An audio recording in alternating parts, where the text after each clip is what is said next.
Our final experiment involves testing insulation.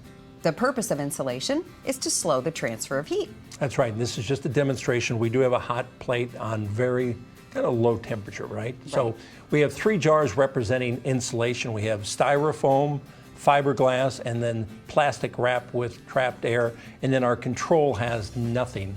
And we're going to place ice cubes in each, and then we're going to set them on the hot plate and see how quickly each melts. As expected, the control jar melted the cube first with a time of 10 minutes.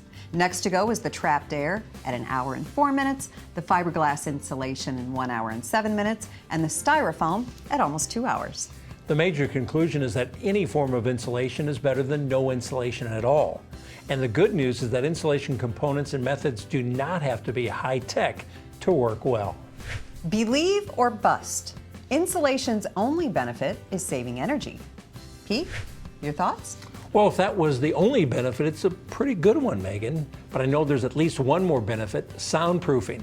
Those extra layers make our homes a little more quiet and a little more comfortable every day. Now, as we mentioned, insulation can range from very low-tech solutions to much more involved installations.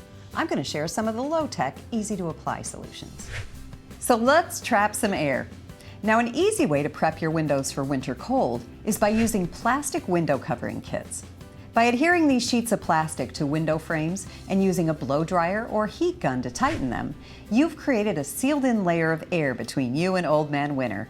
Low-tech, but highly effective. Another important place to insulate is light switches and outlets on exterior walls. Insulation in these areas may be lacking due to placement of electrical boxes and wiring. Simple foam gaskets that can be placed behind switch and outlet plates can greatly reduce invasive or escaping air. While you have that cover off, also check to see if a bit of caulk or other filler might be useful around the box placement itself to help trap that insulating air within the wall. Exterior doors can sometimes use an assist from low-tech and easy-to-install solutions like filled fabric draft stoppers, door sweeps, or additional weather stripping to reduce that air leakage. An easy, decorative, and effective addition to windows includes blinds, curtains, shutters, or other types of window coverings that help you control solar gain, as well as providing a layer of material insulation. Pete, do you want to review some of the insulation types that take a little bit more effort to install or apply? Sure, Megan. Let's start with your basic fiberglass blanket insulation. In new construction, this may be fitted into unfinished walls or included in floors and ceilings.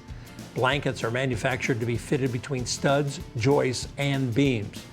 You can DIY its installation if you feel a space in your home needs more insulation or the blankets need replacing due to damage or age.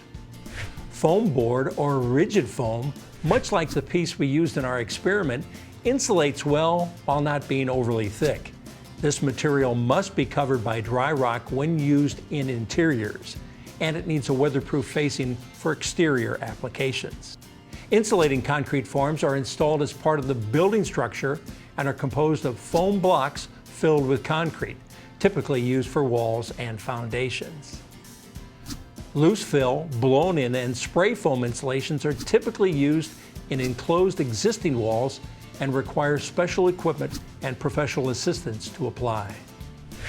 All insulation types have recommended uses and various pros and cons. Be sure to research the recommended R value, or thermal resistance, recommended for the area you want to insulate, and use a professional certified installer when needed. Follow all manufacturers' instructions and safety precautions carefully. Insulation options are a great way to improve the comfort of your PowerHouse. And that's always a hit, never a myth.